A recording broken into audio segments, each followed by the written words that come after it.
Hello dear students, आज मैं class 12th के स्टूडेंट्स को जो आपका चैप्टर ख़त्म हुआ है प्रोज में, वो ख़त्म होने के बाद आज के क्लास में मैं आपको नेक्स्ट पोइट्री पढ़ाने जा रहा हूँ। उसको आप लोग अच्छी तरीके से पढ़ लीजिएगा।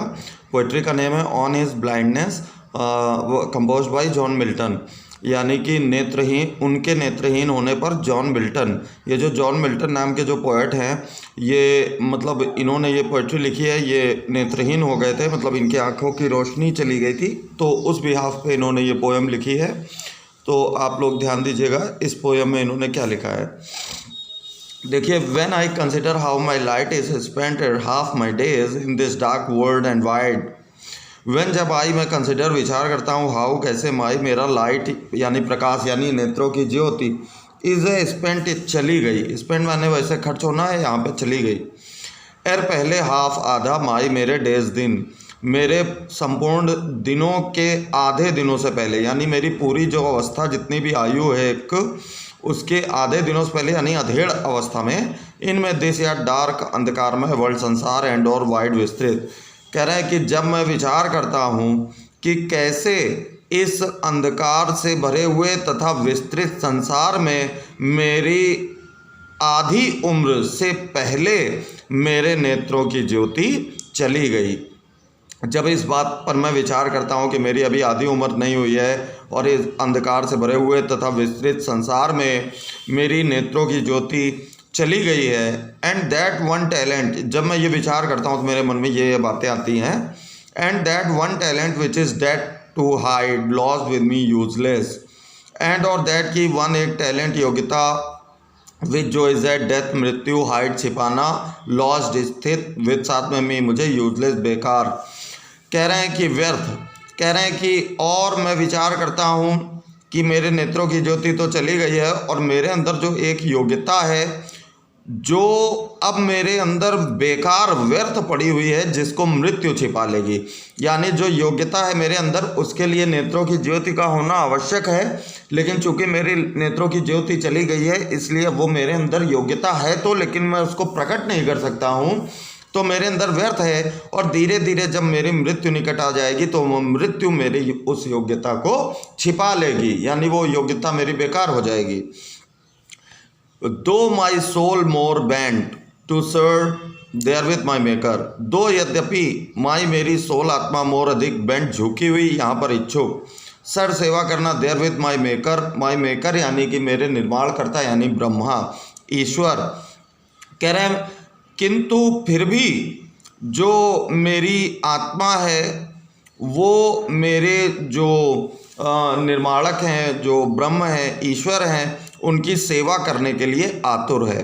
कहने का मतलब, जब मैं विचार करता हूँ कि इस विस्तृत अंधकार में संसार में मेरे अवस्था के आधे दिनों से पहले ही मेरे नेत्रों की ज्योति चली गई है और एक योग्यता जिसको मृत्यु छिपा लेगी, जो मेरे अंदर व्यर्थ पड़ी हुई है, अब उसका मैं कोई प्रयोग नहीं कर पाऊंगा, फिर भी मेरी आत्मा जो है मेरे उस ईश्वर की सेवा करने के लिए तत्पर है।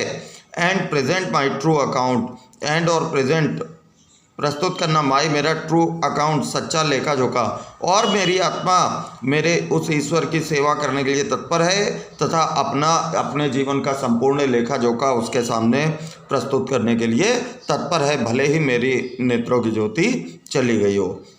लेस्ट ही रिटर्निंग चाइल्ड, और मुझे इस बात का डर है कि लेस्ट कहीं ऐसा ना हो कि ही, ये देखिए ही का एच कैपिटल लिखा हुआ है, यानी ये ईश्वर के लिए आया है, सर्वशक्तिमान ईश्वर।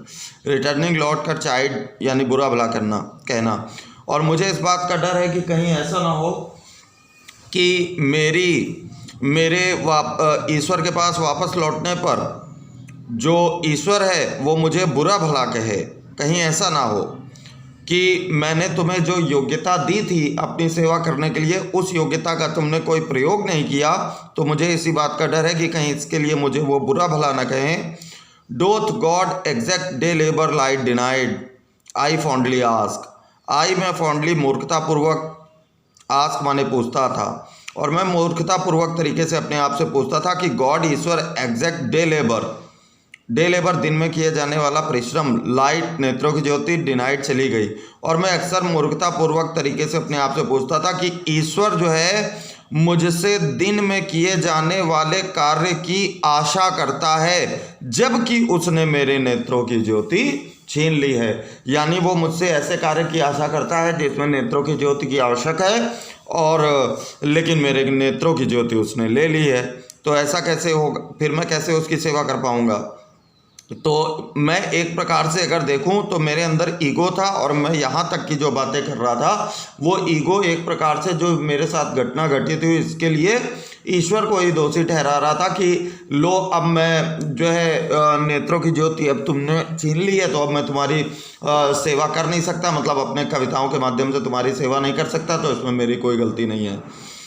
But patience to prevent, but किंतु पेशेंस धैर्य, टू प्रिवेंट माने रोकथाम करना, दैट मर्मर, दैट वह मर्मर यानी बुदबुदाना, यानी कि बेकार की बातें कह रहे हैं। किंतु मेरा जो धैर्य है वो इन बेकार की बातों को रोकने के लिए सून रिप्लाइज, सून जल्दी ही रिप्लाइज उत्तर देता है, तुरंत उत्तर देता है, वो तुरंत उत्तर देता है इन बेकार की बातों को रोकने के लिए। क्या उत्तर देता है धैर्य? God doth not need either man's work और हिज ओन गिफ्ट। तब मेरा धैर्य उत्तर देता है कि जो तुम मन में सोच के परेशान हो रहे हो तो ऐसा नहीं है, क्योंकि गॉड जो ईश्वर है डोथ नॉट नहीं नीड आवश्यकता ईदर या तो मैंस वर्क यानी आदमी के कार्य की, और या हिज उनके ओन अपने गिफ्ट उपहार। तब वो उत्तर देता है कि जो ईश्वर है उसको न किसी मानव के कार्यों की न उसके द्वारा दिए जाने वाले किसी उपहारों की कोई आवश्यकता है, उसको किसी प्रकार के कोई आवश्यकता नहीं है। Who best bear his mild yoke they serve him best. वो जो बेस्ट सर्वोत्तम बियर सहते हैं उसका माइल्ड योग यानी उसकी इच्छा या उसके राज्य कह रहे हैं, और जो लोग उसकी इच्छा को आनंद पूर्वक सहते हैं, सहन करते हैं, दे सर्व हिम बेस्ट, दे वे सर्व सेवा करते हैं, हम उसका बेस्ट सर्वोत्तम, वे सर्वोत्तम रूप से उसकी सेवा करते हैं। मतलब ईश्वर ने जो कुछ भी किया उसको शांतिपूर्वक आनंद पूर्वक जो लोग स्वीकार करते हैं वास्तव में वे भी ईश्वर की सच्ची सेवा करते हैं। ईश्वर को किसी मानव के कार्य या उसके उपहारों की आवश्यकता नहीं होती। His state is kingly, his उसका स्टेट राज्य है किंगली राजसी, उसका जो राज है वो राजसी है, एकदम राजाओं के ठाट बात की तरह है। Thousands at his bidding speed and post over land and ocean without rest, they also serve who only stand and wait. Thousand हजारों एट हिज उसके बिडिंग आदेश पर, स्पीड तेजी से, एंड और पोस्ट ओवर लैंड पार कर जाना, लैंड भूमि, एंड और ओशन महासागर, विदाउट बिना रेस्ट यानी कि आराम के। कह रहे हैं कि उस हजारों देवदूत हैं जो उसके एक आदेश पर बहुत तेजी से बिना रुके बिना आराम किए भूमि और महासागरों को पार कर जाते हैं। किस लिए? उसके आदेश को पूरा करने के लिए।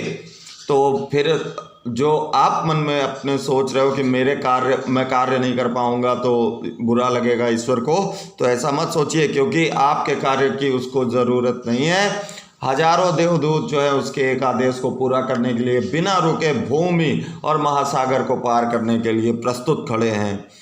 और उसके बाद वो कहते हैं दे वे ऑल्सो भी ईश्वर सेवा करते हैं, हु जो ओनली केवल स्टैंड खड़े एंड और वेट इंतज़ार करते हैं।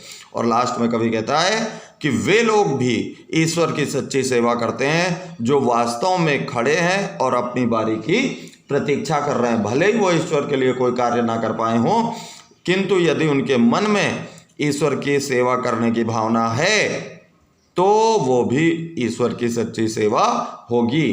क्योंकि कार्य महत्वपूर्ण नहीं होता है, कार्य किस भाव से किया जाता है वो भाव महत्वपूर्ण होता है। यदि आपके अंदर सेवा करने का भाव है तो आपको सेवा करने का ही फल प्राप्त होगा।